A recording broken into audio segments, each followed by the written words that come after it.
Добар ден, почитуван председателе на Собранието, почитуван премиер, почитувани министри во владата, почитувани колеги пратеници и ценети медиуми.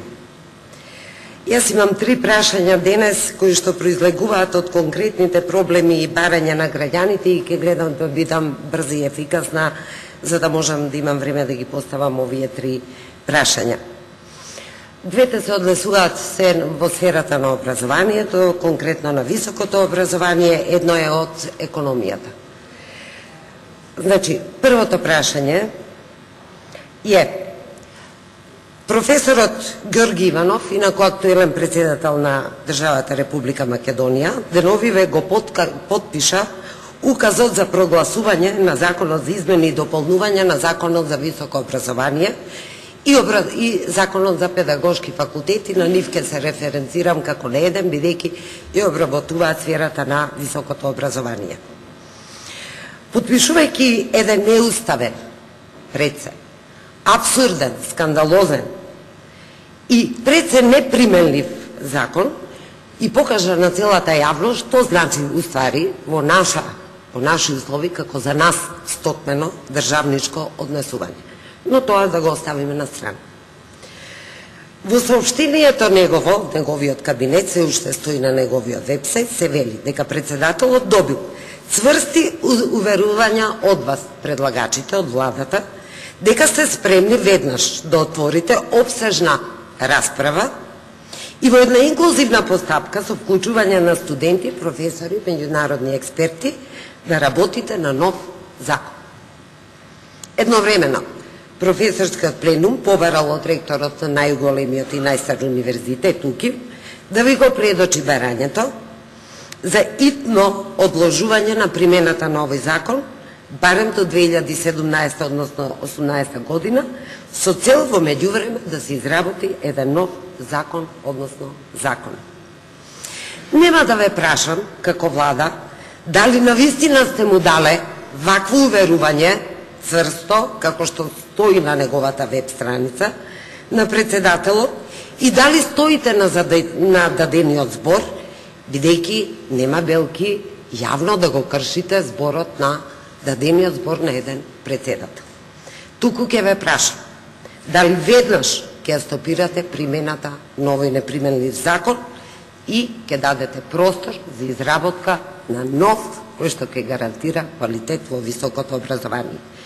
И уште додатно, на неговата веб страница, во неговата изјава стои дека добил уверување дека парите за науката ќе се покачат.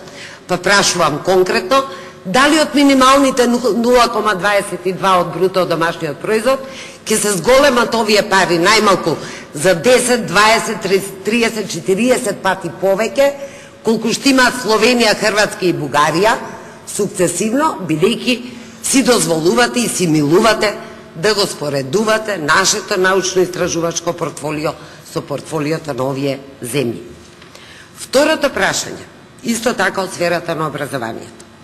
Екстерното оценување во средното образование со право на идува на жесток отпор од страна на средношколските наставници, но и ученици, но и од пошироката јавност, вклучително и универзитетската. Таа на тоа има право, бидејќи образованието еден интегрален процес, нераскинлив.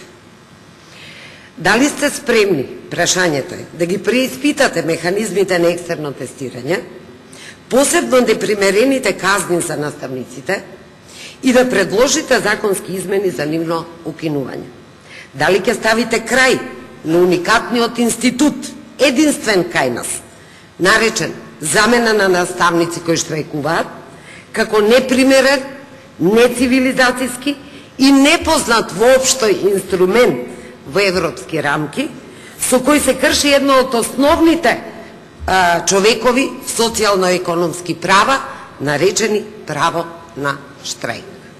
Значи, ова се 2 конкретни прашања од образование. Преминувам на третото прашање, до министерот за економија.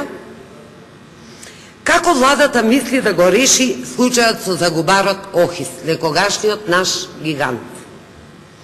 Сите вработени од 2013 наваму, а пазите мнозински собственик таму е владата со над 80%, имаат статус на невработени и се пријавуваат регуларно во Агенцијата за вработување.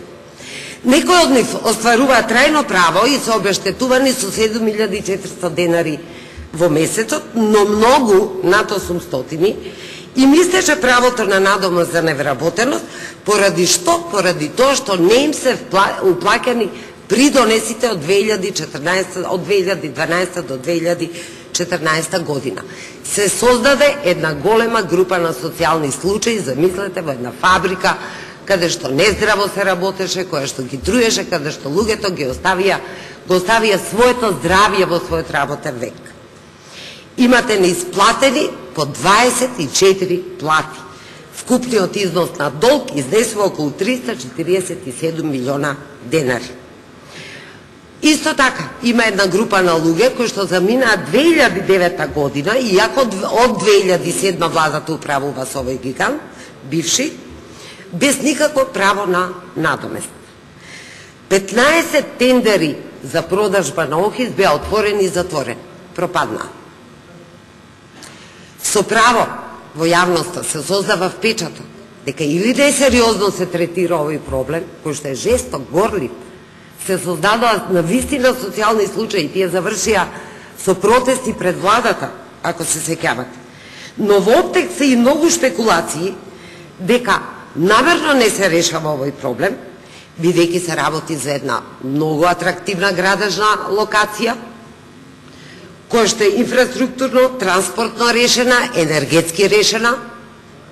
Многу закони овде поминаа за градежништво, дали може би некаде таму некоја бизнис или политичка елита има свртено поглед и не се решава проблемот да се овој загубар обнови, да проработи едноставно. Ќе ви кажам еден податок, се проценува дека годишно преку 100 милиона евра се одливаат во странство за извоз на производи, што инаку ОХИС ги имаше во својата производна програма. Точно ОХИС имаше уникатна производна програма, освен некои производи за широка потрошувачка, кој што пополнуваше ретки индустријски потреби. Пропадна што пропадна, што сега прави? Што сега прави владата за да го реши проблемот и на луѓето, и на фабриката да почне да работи? Намерно брзав со прашањата, да си создадам време, да го прашам премиерот, зошто после цели 4 скоро месеци не добив одговор, писмен, анализа барав, не барав ни одговор, некаков политички, туку барав една сериозна анализа, на моето поставено прашање во крајот на октомври, како Македонија стана најнеправедна држава во Европа и пошироко, мерено според Джини индексот. Значи, земја со најнеравноправна распределба на богатството, што значи огромна сиромаштија и мал број на олигарси. Точно од 2006 година. Значи, немав намера да го повторувам прашањето, мислам дека тоа прашање се уште му одзвонува на премиерот и се мисли на кој начин да го формулира и да ми одговори. Ви благодарам за внимание. Благодарам. Претеничката слова за Грчева постои 3 прашања. Првите 2 се до владата во сферата на образованието и третото е до министерот за економија. Однос на првото прашање одговор ќе добиете од министерот за образование и наука. Повелете, министер. Благодарам, господине председател. И благодарам на претеничката за поставените прашања во однос на законот за високо образование и законот за факултети за едукација на воспитно-образовен кадар се 2 закони кои се очекува овие дена да стапат во сила откако се распиша огласија во службен весник и ние во Министерството за образование и наука изготвивме акцијски планови со цел да што поуспешно спроведување на овие закони, затоа што сме поврзани и со рокови кои се предвидени и со закон. За овие закони имаше и претходни јавни расправи пред да се донесат во собранието и при расправите произлегува конкретни предлози кои ние ги вградивме во законите и после стана дел од финалниот закон донесен во собранието. по објавувањето на овие закони во службен весник, сигурно дека, како што реков, ние не сме предвиделе да го пролонгираме имплементацијата на овие закони, напротив, сме мобилизирани и сме изготвиле и конкретни планови за успешно спроведување на овие закони, затоа што сметаме дека се работи за закони кои се потребни за образованието во Република Македонија.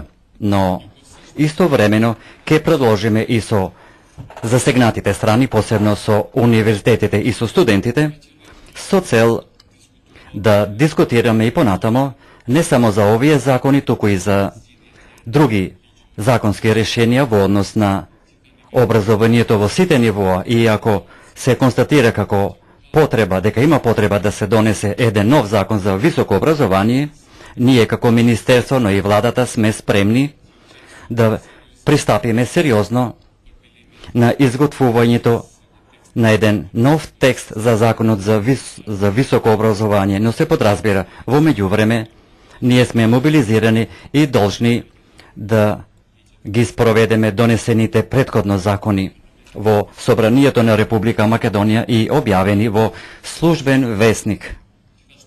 Исто така, ќе имаме и редовни средби со универзитетите со цел правилно информирање. Ќе имаме посебна работелница за спроведување на овие закони, бидејќи и универзитет ги чека голема работа, посебно при усогласување на студиските програми, но во однос на спроведувањето на одредбите на овој закон. Да заокружам, не планираме да го повлечеме овој закон или овие закони, туку напротив, ние сме мобилизирани да ги спроведеме истите, ќе отвориме и понатамошни расправи, и ако има потреба, ќе произлезе како заедничка констатација дека има потреба за еден нов текст на законот за високото образование. Ние сме спремни да имаме сериозен пристап за изготвување на тој закон. Ви благодарам. Благодарам. Дали пратеникот е задоволен од одговорот, односно дали сака да постои дополнително пратеничко прашање? Има збор пратеникот госпоѓа Солза Грчева.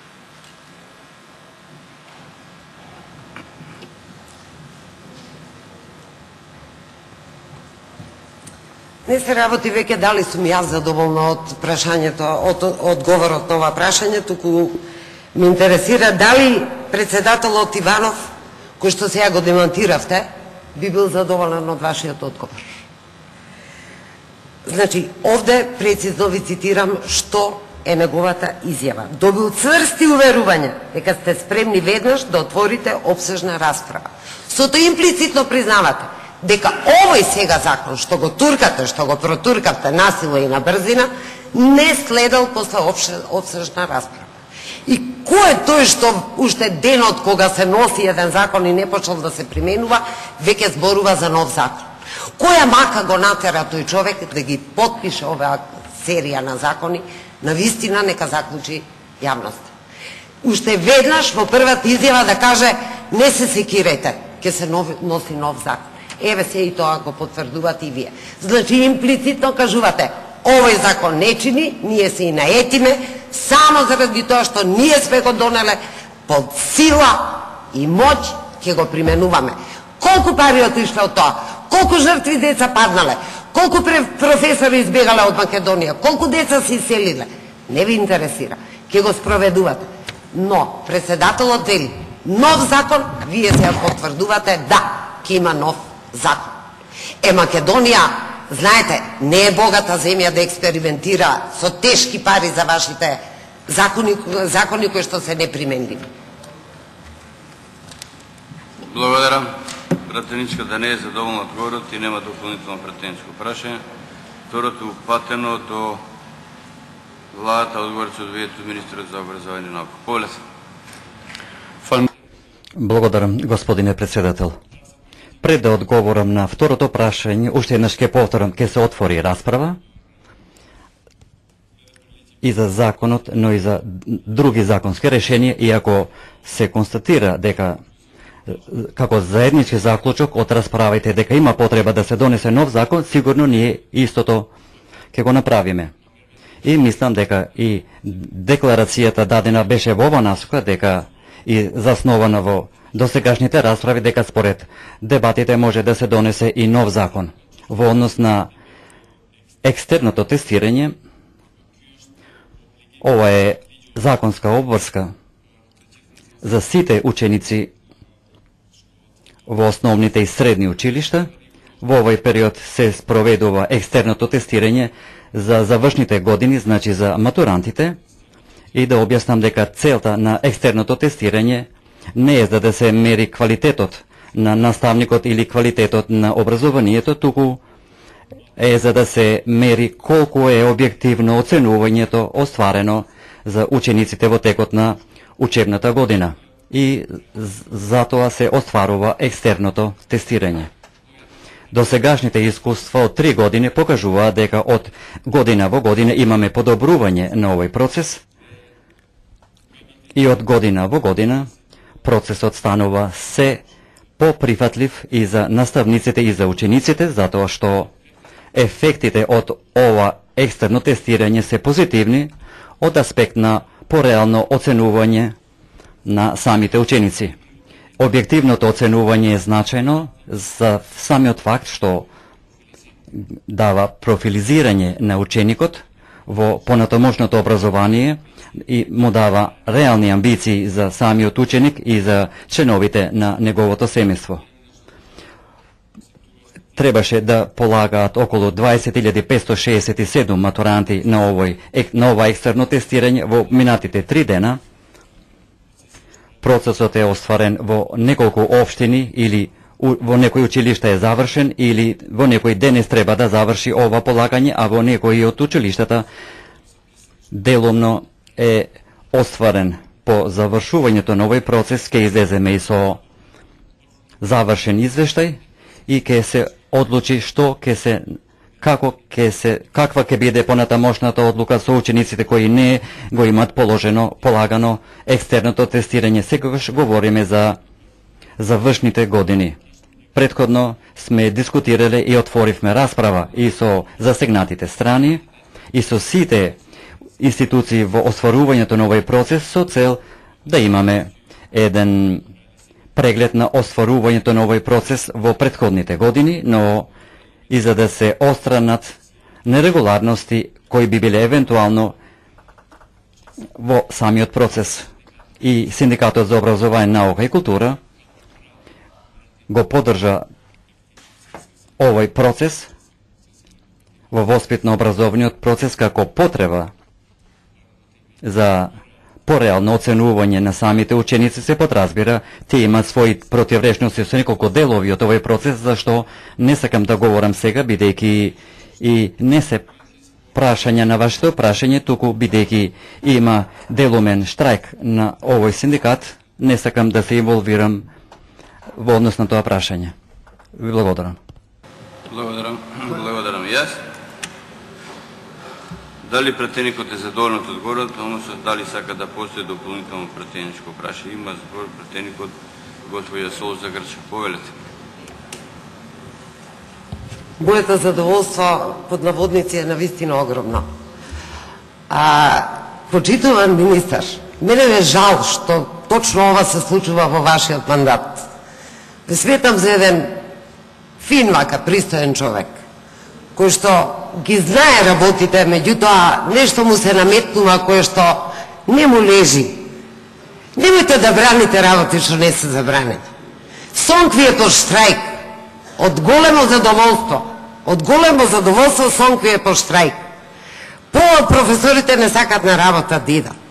И оние кои што не штрајкуваат се под страшен притисок да не бидат избркани, па вие единствени како уникат донесовте во цел свет, тој беше прашањето. Штрајк како таков. Ве молам да бидат заменети штрајк бригери, па тоа штрајк на планетава нема да постои како основно човечко право за остварување на социјално-економски права. Како? Вие измисливте уникати, вие ги буткате, вас ви падна таа стречка извлековте на лутрија, на вас да ви падне баш тоа, нечии желби да остварувате, но немојте да не труете тука дека држава ве презадоволна, дека 20% имаат намалени плати професори кои тоа не го заслужуваат. 100 примери ви кажав зошто тоа не е така, како што сега велите, но на чуена комисија која што траеше наместо половина сат, која што беше проектирана, нели сите да искажат огромно обожавање и задоволство кон владата, ја ве држав 5,5 сата со прашање едно по едно доаѓа од мене за екстерното тестирање. На ниедно немавте одговор. Тоа да си бидеме најасно. Стои снимката, може да се пушти и да се види. Не постои задоволство од екстерното тестирање, треба да се промени, треба да се биде чесен ко себе. Не се бега од екстерно тестирање. Пазете, ја не сум од тие што вела треба се укине екстерно тестирање. Но не вакво. Не треба да е вакво осветничко кон едни групации, а наградно кон други. Единствен начин да го осакатите едно образование да почнете баш токму така комплементарно едни да наградувате, едни да казнувате и да ги пребивате парите. Тоа не е убаво. Тоа не е убаво. Постојат поштени, квалитетни механизми кои што навистина можат да го знапреднат образованието. Треба само да се пронедат стварните модели кои што се испробани и постојат такви. Значи, немојте да браните нешто што знам дека и вие не го мислите. И благодарам.